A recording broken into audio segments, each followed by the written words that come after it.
What would you do if your 1 hour flight home for Christmas suddenly costs more than your entire month's rent? This isn't a hypothetical question. This is happening right now in Nigeria and is tearing families apart. Picture this. You're a Nigerian senator. You pull out your phone to book a simple flight from Abuja to Enugu. Barely an hour in the air. Your assistant calls back with the price, 500,000 naira for one seat, one way. That's not a typo. Have a million naira for a domestic flight. Across Nigeria, passengers are asking the same question on social media. Are airlines sponsoring bandits to make our roads unsafe, so we have no choice but to pay these insane prices? Another passenger called it pure wickedness when they saw a 45-minute Lagos to Owerri flight listed at 499,998 naira. But here is what nobody's telling you about this crisis. To understand why your Christmas flight costs more than your rent, we need to follow the money. And trust me, this rabbit hole goes deeper than you think. The Minister of Aviation, Festus Keyamo, says the government can't control prices for private businesses. Simple, right? Free market economics. But here's a twist that changes everything. Airlines are practically begging someone to listen. They're not pocketing these massive fares. They're drowning in costs that most passengers never see. Let me break down what's really inside that 500,000 naira ticket. Every single ticket carries 18 separate taxes. 18. You've got the Nigeria Civil Aviation Authority taking their cut. The Federal Airports Authority of Nigeria wants theirs. The Nigerian Airspace Management Agency is waiting. The Federal Inland Revenue Service has its hand out too. In total, airlines say they pay over 50 different charges to various government agencies. At Anambra Airport, airlines pay 8,000 naira in taxes per passenger. In Lagos Terminal 2, another 8,000 naira per head. Compare that to Enugu or Owerri, where it's only 2,000 naira. But there's more. Fuel costs are completely insane in Lagos. Airlines pay 800 to 850 naira per litre. In Bayelsa, try 1,300 to 1,500 naira per litre. That's nearly double. So, airlines are playing a dangerous game. Do we fuel up in Lagos and risk running low, or do we pay extortion level prices at smaller airports? And here's the cruel irony of Christmas travel that explains everything. When you fly home on December 24 for 500,000 naira, you're not just paying for your seat. You're paying for the empty plane that flies back. Think about it. Everyone's going home to their villages. The plane leaves Lagos full, arrives in Anambra full.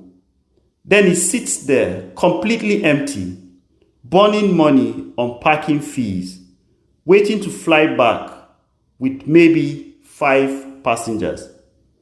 That return flight still costs the airline fuel, taxes, airport fees, crew salaries. who pays for that ghost flight? You do in your ticket price. One airline executive revealed they haven't actually increased prices from last year. They're charging the same 300,000 naira they charged for Christmas in 2024. So why does it feel more expensive? Here's the uncomfortable truth. You're not really paying for the flight. You're paying for a broken system where government agencies collect over 50% of your ticket price, where fuel cartels charge different prices at different airports, where infrastructure is so poor that airlines can't schedule night flights, where roads are so dangerous that flying becomes the only option, and then flying becomes unaffordable too.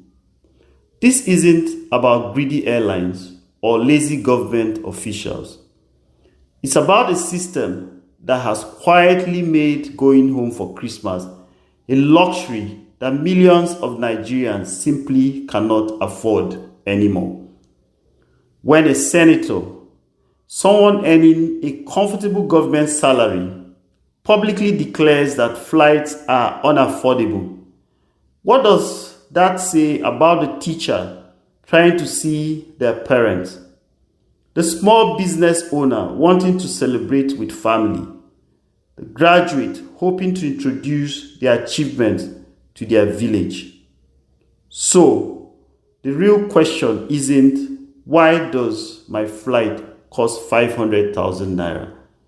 It is, in a country of over 200 million people, when did going home become a privilege instead of a right? What do you think? Should the government regulate airfares, or would that just drive airlines out of business? Drop your thoughts in the comments. And if this opened your eyes to what's really happening in Nigerian aviation, share it with someone who needs to see this. Because until we understand the real problem, we can't demand the real solution.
If you enjoyed this, please like, share, and subscribe so you can get notifications.